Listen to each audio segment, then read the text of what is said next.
नमस्कार, Nobel prize in physics 2022 के part 2 इस वीडियो में मैं आपका स्वागत करता हूं। पहले पार्ट में हमने ये समझ लिया था कि एंटेंगल्ड पार्टिकल्स क्या हैं, उन दोनों के बीच में एक विशेष रिलेशन होता है कि आप एक को जो देखेंगे दूसरा उसका कॉम्प्लीमेंट्री बिहेवियर करता है, एक का मतलब पॉजिटिव स्पिन कर रहा है तो दूसरा नेगेटिव।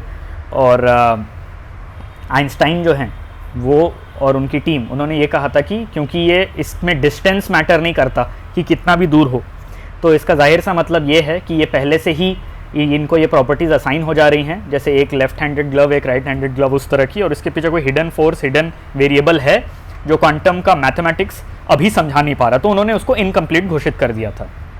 बट यहाँ 1964 में, तब तक आइंस्टाइन जी गुजर चुके थे, बट 1964 में जॉन बेल, इन्होंने एक मैथमेटिकल थ्योरी लाया और एक थ्योरम लाया मतलब, और उसके तहत उन्होंने ये किया कि पॉसिबिलिटी क्या होती है एंटेंगलमेंट की। तो उसको लेके कई एक्सपेरिमेंट्स हुए, यहीं पे चीज़ें थोड़ी सी बदली हैं। मैंने बेल थ्योरम को थोड़ा स्टडी किया और मुझे बहुत पूरी अच्छी तरीके से तो समझ में नहीं आया, लेकिन मैं आपको आपके जानने लायक ज़रूर समझा सकता हूँ। बेल थ्योरम ये था कि अगर कोई हिडन वेरिएबल है इन दो एंटेंगल्ड पार्टिकल्स के बीच में, अगर कोई हिडन वेरिएबल है तो वो एक सर्टेन प्रोबेबिलिटी का लॉ या एक पैटर्न, एक इक्वेशन फॉलो करेगी मैथमेटिकल, जिसका नेचुरल जनरल सेंस रहेगा कि सम ऑफ, मान लीजिए probability of A plus probability of B जो है वो प्रोबेबिलिटी ऑफ सी से बड़े रहेंगे या उसके बराबर रहेंगे, ऐसा कोई नियम है। मतलब वो सिचुएशन स्पेसिफिक होता है, मैं ये नहीं बोल रहा हूँ कि ऐसा कोई नियम है। तो बेल साहब का ये कहना था कि ये जो नियम है, अगर कोई हिडन वेरिएबल है तो फिर ये लीनियरली फॉलो होना चाहिए और ये बढ़ना चाहिए। तो क्या होता है, जैसे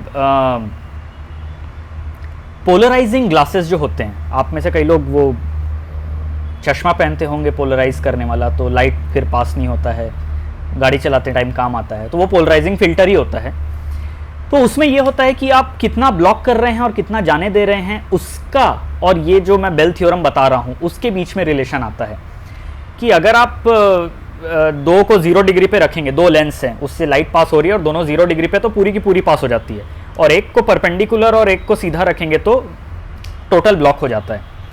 तो बेल का जो थ्योरम था वो ये था कि आप इसके बीच का एंगल रखेंगे 45 डिग्री तो आधा ब्लॉक होता है, 90 डिग्री पे पूरा ब्लॉक हो जाता है, 0 पर डिग्री पे कोई ब्लॉक नहीं हो, बिल्कुल ब्लॉक नहीं होता, पूरा पास हो जाता है।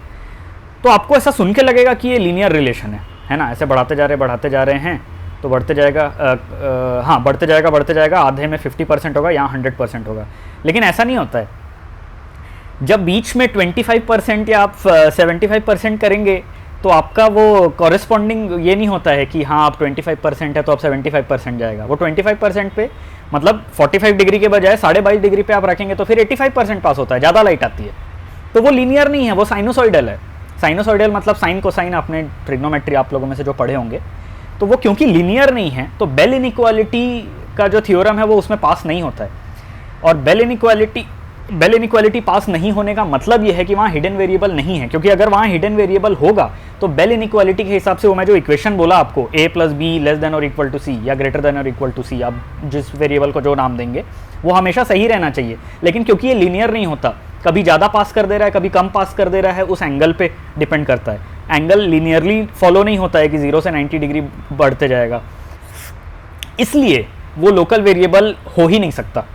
मतलब वो लोकल वेरिएबल उस मैथ्स के लॉ को फॉलो नहीं कर रहा है, तो वहाँ लोकल वेरिएबल नहीं है।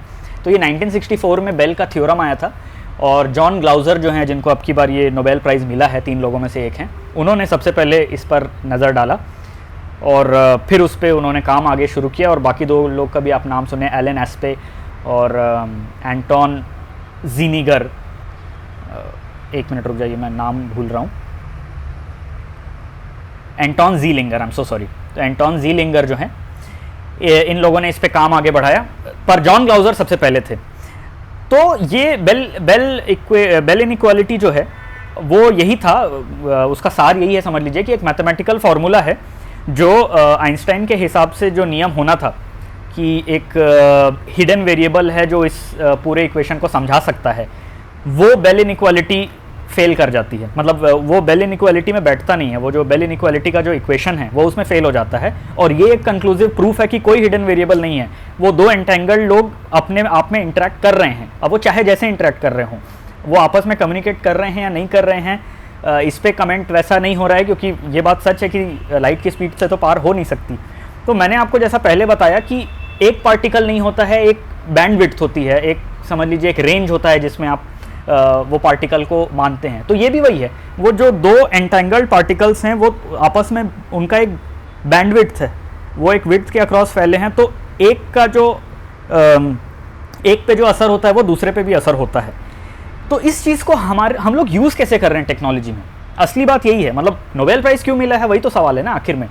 तो इसको यूज़ हम ऐसे करते हैं कि हम एक का काम, मतलब एक को कुछ करते हैं तो दूसरा भी हो जाता है। ये काम हमारा क्वांटम बिट, क्यूबिट यानी क्वांटम कंप्यूटिंग में काम आता है। आज की डेट में आपको जो टेक्नोलॉजी मिलती है वो बिट प्रोसेसिंग पे रहती है, 1 या 0 ऐसा होता है। अब क्योंकि एक बिट 1 या 0 ही हो सकता है और यही दो वैल्यूज़ हो सकती है और एक समय में एक ही हो सकता है, लेकिन क्यूबिट ऐसा नहीं है। क्यूबिट मल्टीपल वैल्यूज़ ले सकता है। जैसे मैं बोला, वो एक नहीं है, वो एक अनेक है, वो एक नहीं है, वो अनेक है, वो उस बैंड के अक्रॉस बहुत कुछ है।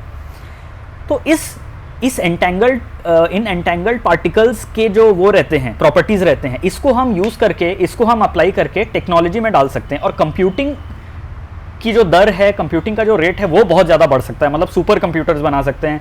हमको जो बहुत बड़े बड़े कैलकुलेशंस हैं जो आज की डेट के जो पावरफुल सुपर कंप्यूटर्स भी नहीं कर पा रहे हैं, हम वो भी कर पाएंगे। क्योंकि ऐसा समझ लीजिए कि क्वांटम कंप्यूटिंग यानी क्वांटम के लेवल पे आपका एक आदमी का जो काम है वो 10 लोग कर पाएंगे, और वो एक ही आदमी है पर वो 10 आदमी भी है। तो क्वांटम लेवल पे इस तरह की जो है माइंड बॉगलिंग बातें होती हैं कि क्या बोल रहा है, एक ही आदमी है और वो 10 आदमी भी है और वो 10 आदमी जैसा काम भी कर रहा है, पर होता यही है। इसी चीज़ को टेक्नोलॉजी में आज की डेट में यूज़ भी करते हैं। पर एंटेंगल्ड पार्टिकल्स को ये जो मतलब हम लोग वो करना सीख रहे हैं, यूज़ करना, इससे क्वांटम कंप्यूटिंग वो जो क्यूबिट है उसको हम यूज़ करके अपना प्रोसेसिंग स्पीड बहुत ज़्यादा बढ़ा सकते हैं। और कंप्यूटर जितना पावरफुल होगा उतना टेक्नोलॉजी हम लोग अच्छा यूज़ कर पाएंगे, अलग अलग चीज़ों के लिए यूज़ कर पाएंगे। दूसरा एक चीज़ जो है, एक आप मेजर इसमें पढ़ेंगे, वो है टेलीपोर्टेशन।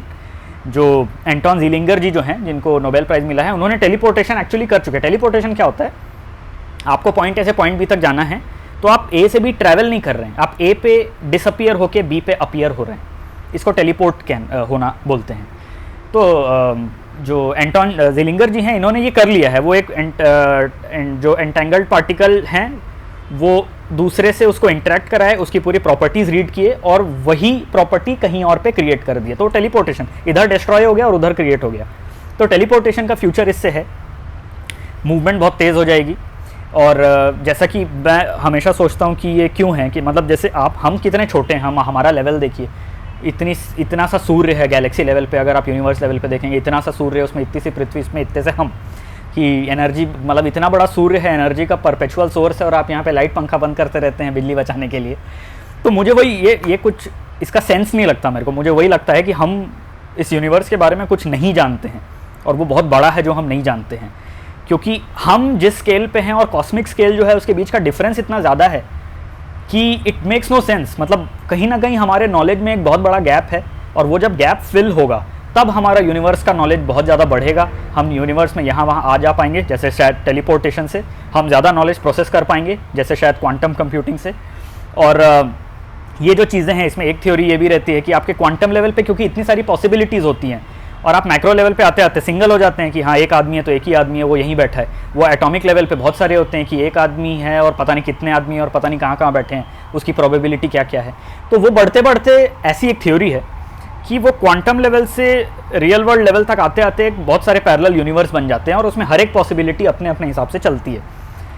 तो ये बहुत फैसिनेटिंग चीज़ है। क्वांटम कंप्यूटिंग हो सकता है हम सीखें और समझें ये पूरा जो एंटेंगल्ड पार्टिकल्स का जो कॉन्सेप्ट है, इस पे और रिसर्च और हम और आगे बढ़ें तो हम बहुत पावरफुल कंप्यूटर्स बना पाएंगे, हम इस गैलेक्सी को ज़्यादा अच्छा एक्सप्लोर कर पाएंगे, और वो जो कॉस्मिक स्केल है यूनिवर्स का, शायद हम उसके लेवल में थोड़ा बढ़ पाएंगे, उसको ज़्यादा समझ पाएंगे और आगे बढ़ पाएंगे। ये बहुत ही अच्छा ये था वीडियो था। इसका मैं एक्चुअली 10-11 साल पहले, ब्रायन ग्रीन है यूनाइटेड स्टेट्स में एक बहुत मशहूर वैज्ञानिक हैं, उन्होंने एक डॉक्यू सीरीज़ बनाई है फैब्रिक ऑफ कॉस्मोस, शायद 4 एपिसोड्स का है। तो वो आप ज़रूर देखिए, इसमें शायद 3rd एपिसोड में ये है, ये जो मैं डिस्कस आपसे कर रहा हूँ। तो उसमें उन्होंने ये बहुत अच्छे से बताया है। मैंने जो चीज़ें आपको बहुत छोटे छोटे समय में बता दी हैं, उसको उन्होंने बहुत डिटेल में बताया है और बहुत अच्छे से, बहुत कॉमन लैंग्वेज में, सिंपल लैंग्वेज में बताया। तो वो आप ज़रूर देखिए। बेल थ्योरम के लिए भी आप वीडियोस चेक कर सकते हैं।